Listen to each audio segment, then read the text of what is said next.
विद्यार्थी मित्रों, आगे देखते हैं। कालिदास को हर क्षेत्र का गहरा अनुभव था। कालिदास को हर क्षेत्र यानी हर जगह का गहरा अनुभव था। प्रकृति का जैसा वर्णन उनके साहित्य में मिलता है वैसा कहीं नहीं मिलता। प्रकृति का जैसा वर्णन उनके कालिदास के साहित्य में मिलता है वैसा कहीं नहीं मिलता। उन्हें प्रकृति के बिना मनुष्य जीवन अधूरा दिखाई पड़ता था। कालिदास को प्रकृति के बिना मनुष्य जीवन अधूरा लगता था। कालिदास की उपमाएं विश्व विख्यात है और उनकी कोई तुलना नहीं, उसका कोई जोड़ नहीं। चरित्र चित्रण में भी महाकवि कालिदास की तुलना नहीं की जा सकती, उनकी कोई बराबरी नहीं कर सकता। उसके पात्रों का व्यक्तित्व अपनापन लिए रहता है, हर बात बड़ी ही स्वाभाविकता से उपस्थित होती है। कालिदास अपने काव्य तथा नाटक के द्वारा बार बार यही बताना चाहते हैं कि राजा प्रजा का शासक ही नहीं, उसका रक्षक और पिता भी है। उन दिनों समाज में नारी का क्या स्थान था, इस बात का पता भी हमें कवि कालिदास की रचनाओं में मिलता है कि समाज में नारी का स्थान क्या है, उसका पता भी कालिदास की रचनाओं में मिलता है। समाज में नारी को सम्मान और श्रद्धा की दृष्टि से देखा जाता था और उसे नृत्य, संगीत, चित्रकला आदि की शिक्षा दी जाती थी। समाज में नारी को सम्मान और श्रद्धा की दृष्टि से देखा जाता था और उसे नृत्य, संगीत, चित्रकला आदि की शिक्षा दी जाती थी। महाकवि कालिदास के 7 प्रमुख ग्रंथ हैं। उनमें पहला ग्रंथ है ऋतुसंहार। यह एक उत्तम काव्य है। कालिदास का 7 प्रमुख ग्रंथ है, उसमें से पहला ग्रंथ है ऋतुसंहार। यह एक उत्तम काव्य है। इसमें कालिदास ने अपनी सूक्ष्म दृष्टि का परिचय दिया है। ये प्रमुख ग्रंथ है ऋतुसंहार, उसमें अपनी सूक्ष्म दृष्टि का परिचय दिया है। ऋतुओं का तथा प्रकृति का जितना सुंदर चित्रण काव्य में है उतना कालिदास के अन्य ग्रंथों में नहीं है। क्या कहता है कि ऋतुसंहार में प्रकृति का जितना सुंदर चित्रण काव्य है उतना कालिदास के अन्य ग्रंथों में नहीं है। मालविकाग्नि मित्र कालिदास का दूसरा ग्रंथ और पहला नाटक है। मालविकाग्नि मित्र है वो कालिदास का दूसरा ग्रंथ है और पहला नाटक है।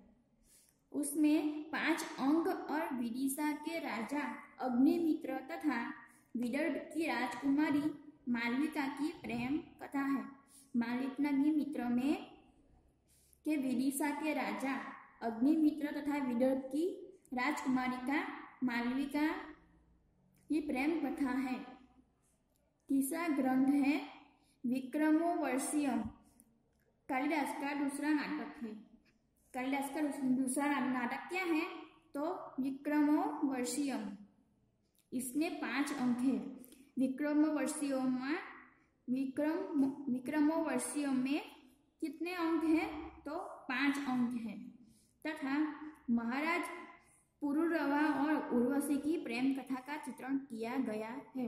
विक्रमोर्वशीयम वो नाटक है, इसमें 5 अंक है और उसमें पुरुरवा और उर्वशी की प्रेम कथा का चित्रण किया गया है। कुमार संभव का काव्य है और इसमें शिव पार्वती के विवाह से लेकर कुमार कार्तिकेय के जन्म और इसके द्वारा तारकासुर के वध तक की कथा का वर्णन है।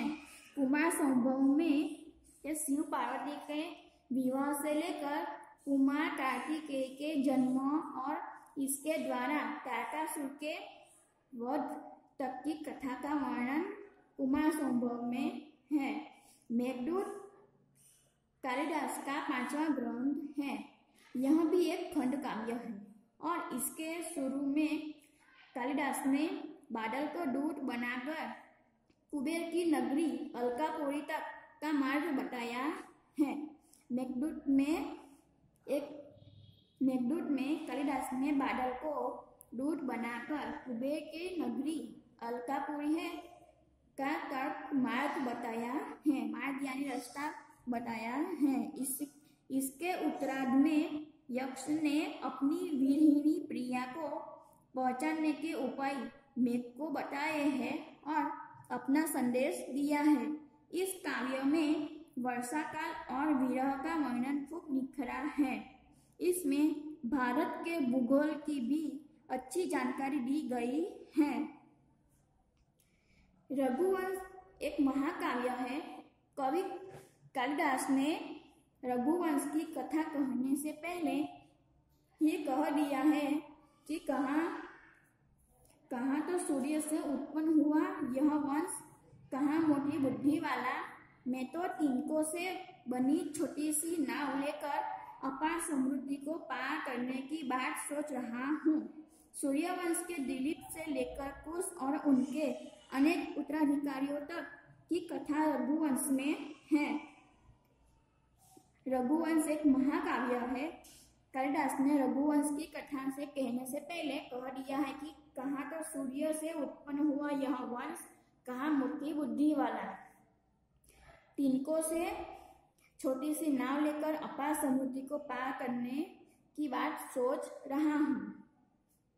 महाकवि कालिदास के 7वां और सर्वोत्कृष्ट ग्रंथ है अभिज्ञान शाकुंतलम। यह उनका तीसरा नाटक है और इसमें 7 अंक है। महाकवि कालिदास का 7वां और सर्वोत्कृष्ट ग्रंथ कौन सा है? तो अभिज्ञान शाकुंतलम। उनमें तीसरा नाटक और कितना अंक है? 7 अंक हैं। महाकवि ने इस नाटक में राजा दुष्यंत तथा शकुंतला की कथा कही है। अभिज्ञान शाकुंतलम में राजा दुष्यंत तथा शकुंतला की कथा बताई गई है। इस तरह महाकवि कालिदास आज भी हमारे संस्कृत साहित्य में अमर है। इस तरह महाकवि कालिदास है जो हमारे संस्कृत साहित्य में भी अमर है। उनकी रचनाओं में तत्कालीन साहित्य, शासन और राजनीति, समाज और जन विश्वास, भूगोल, ललित कला, स्थापत्य आदि सभी की झलक मिलती है। विद्यार्थी मित्रों, आपको स्वाध्याय अपनी नोटबुक में लिखना होगा।